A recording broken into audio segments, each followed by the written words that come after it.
Hey guys, welcome back to the channel. As you know, Snowmageddon will be upon us in a couple hours.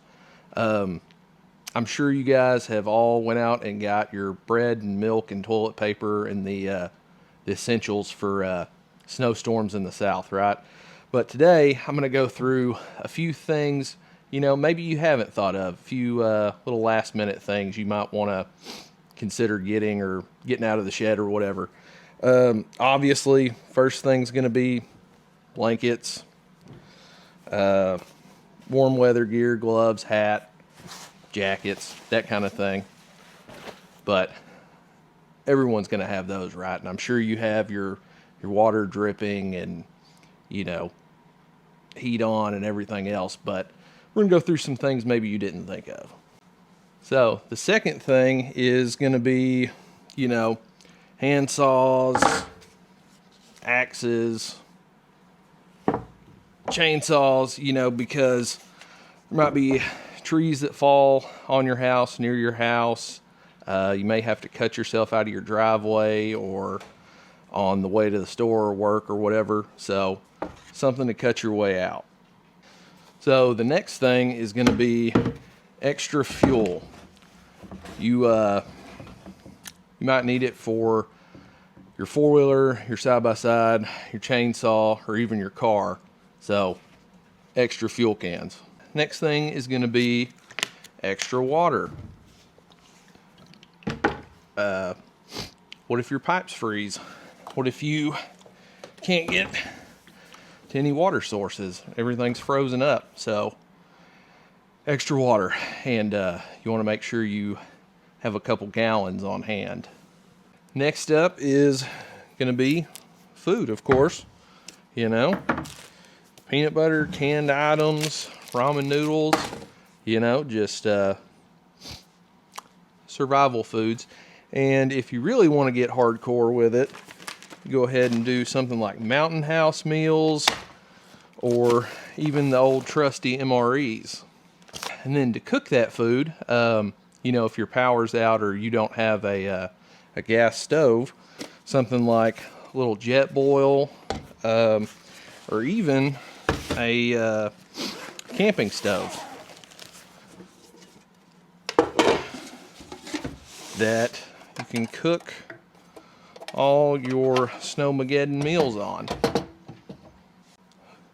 If you're going to take that route cooking, you want to make sure you have fuel like propane, butane, whatever, to actually cook your food.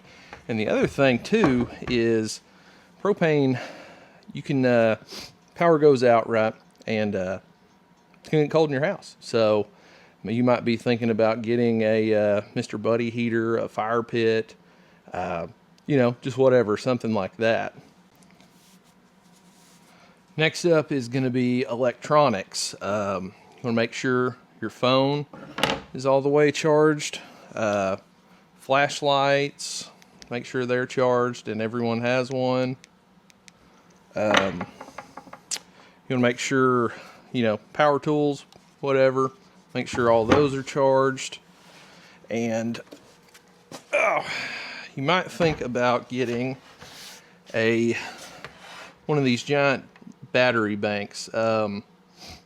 This or a generator, something that you can run essential stuff on. You can charge your phone, run your fridge, anything that just you need to have power for.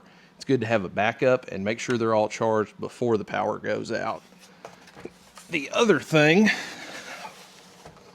is something like this, maybe a battery powered, emergency radio that, say your phone dies or you lose service or service just goes out.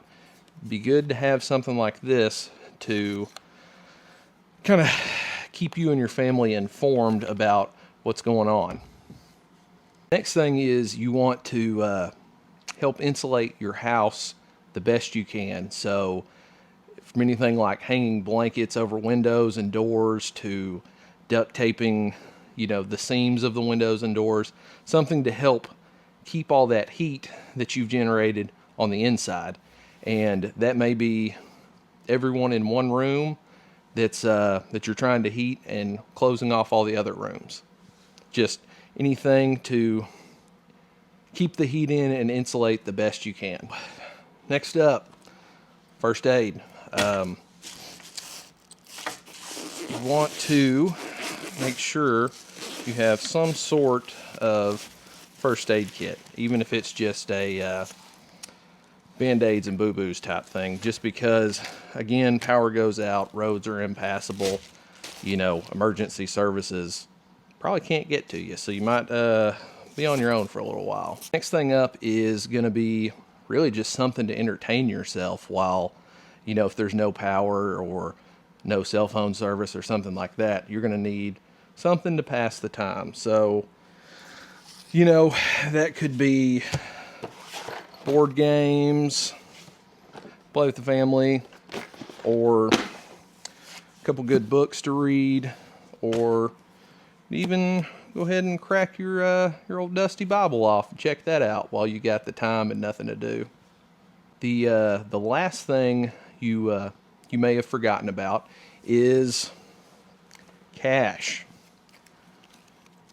You might need to go hit an ATM or something and pick up some cash, because power goes out, all the credit card machines aren't going to be working. If you have to run to the gas station or the store, if they're still open, and, you know, something you forgot, need to get cash. Get a couple $100, small bills, 10s, 20s, 5s, you know, just something to think about. Anyways, these are just kind of a few of the little preparations I'm making for Snowmageddon 2026. If there's anything I've forgotten about or something you guys do differently, go ahead and leave them in the comments. Let me know. And as always, be sure to like and subscribe. And thank you so much for watching the channel. God bless, and you guys stay safe out there.